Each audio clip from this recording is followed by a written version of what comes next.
অনুযায়ী বাংলাদেশের aspire to innovate, এটা অনুযায়ী 2025 সালের মধ্যে আরো 1 লাখ শ্রমিক আমাদের আইসিটির কাজের জন্য আমাদের দেশের প্রয়োজন, কিন্তু আমরা সেই ধরনের শ্রমিক, সেই ধরনের স্কিল এখনো পর্যন্ত উৎপাদন করতে পারিনি।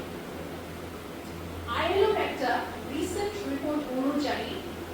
বিশ্বের যে হাই ইনকাম দেশগুলো আছে তাদের